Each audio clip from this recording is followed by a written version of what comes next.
Hello, welcome back to my channel, and thank you for subscribing. I hope that you're finding that this is a place where together we can grow in our understanding and enjoyment of mathematics. Last school year, we ended remotely, and because I was in survival mode that entire time, there are some closing activities that I just forgot to ask my students about or do with them. Primarily, I always like to end the year by asking them how they've grown through the year in mathematics. So I've been reaching out to them this week.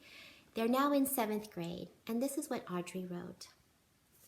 I learned to accept failing doesn't mean I'm bad at math, that you have to fail to learn, and sometimes you have to be a bit confused before it all clicks together, but eventually it does. Let me introduce you to a woman who changed my life about 30 years ago. Her name is Marcy Cook. She's retired recently to become a full-time gram, but thankfully her website is still active and we can go there and get the materials that we need. When you go to her website, the sheer volume of materials that she herself has created may seem a little overwhelming. So if there's anything I can do to help you through that process, please don't hesitate to reach out to me in the comments section below. Or you can email Marcy directly, as her email address is on her website. She uses primarily tiles, and you can get them in a variety of ways. She sells sets 0 through 9, about $1 a strip. They're called quiet tiles because they're felt backed and very durable. Or you can do what I did. I went to a tile store all those years ago and bought a sheet of unglazed plain tiles. Using an X-Acto knife, I cut them apart and a Sharpie. They have been through a lot. They are well loved, but they're still going strong. I've lost some along the way, but it's okay. I always keep a little tub of extra tiles in my room so that when a student has lost a tile or has somehow acquired an extra tile, they can go take care of that without having to trouble me with that minor detail.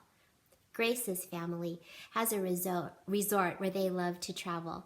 And over the years, she's been collecting loose tiles that she finds in the bottom of the pool. So when we were on remote learning, and this is an activity that you can easily do remotely, they don't even need tiles. She used the tiles that she got at the bottom of this swimming pool for her math tiles. But the possibilities are endless. But you don't have to just use tiles. Your students can just get pieces of paper and tear them up and pretend that they're tiles. The very first thing that I ever bought from Marcy was this book. It's half of it is mental math through tiles, and the second half is the 100 chart. And just this week, the staples came out and my book has fallen apart. This weekend, I'm going to have to take it all apart and put it in a binder, but I think it'll get us through our time together today. You give the students a series of commands. First, you have them line up their tiles 0 through 9, and then you'll say things like, start with the number of sides of a triangle, and they'll pull down the 3. And then they'll replace that tile and keep doing other commands. If they should need a double-digit tile like 44, you teach them to just slide their tile quietly back and forth like so. I never repeat a command. It just gets too confusing if you do that. And I teach my students that if they get lost, just stay lost. Nobody's going to die today from getting lost in our tile activity. One of the things that I so love about Marcy is that she understands that our students are all at different levels. And so you'll see every lesson is divided into 3 levels. I call them level A, level B, and level C. I never get to level C before Christmas because it deals with vocabulary like integers, fractions, square roots, and squares. But each day I do at least 2 levels, level A and B. And I teach my students from the very beginning, level A may not be challenging enough for you, but just relax, level B is coming.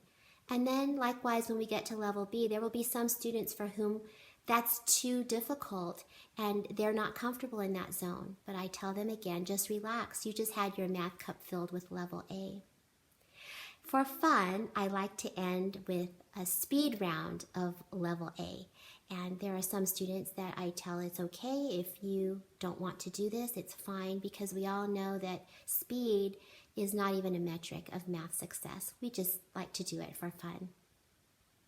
You'll see a variety of different behaviors amongst the students. You'll see some students who cover their tiles. They don't want anyone to see what they have going on in there. Or you'll have students who are glancing, trying to see, am I in the right place?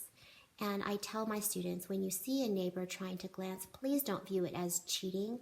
This is not a competition. It's not a contest. We're working together, all of us growing. And who doesn't need to, at some point in life, check, am I where I'm supposed to be? You'll even have some students who will try not to use their tiles. I was doing a teacher workshop recently, and David was looking at me through Zoom, not even using any tiles at all. And I said, David, you're doing this mentally, aren't you? And he started laughing. And yes, your students will try that too. Let's go ahead and try one of these. Oh, let me tell you also that you can differentiate this for your, or modify it for your littlest of mathematicians.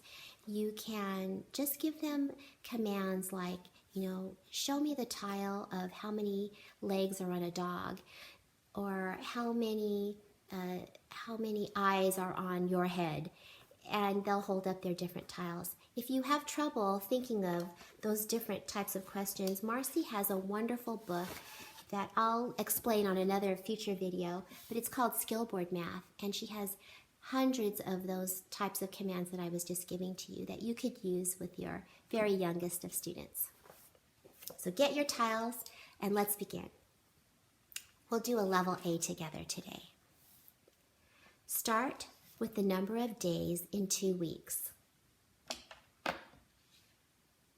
Subtract 2.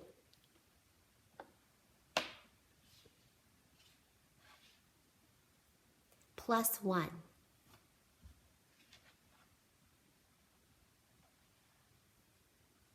Minus 3.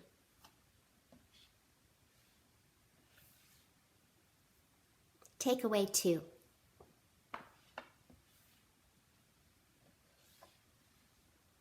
Add 1.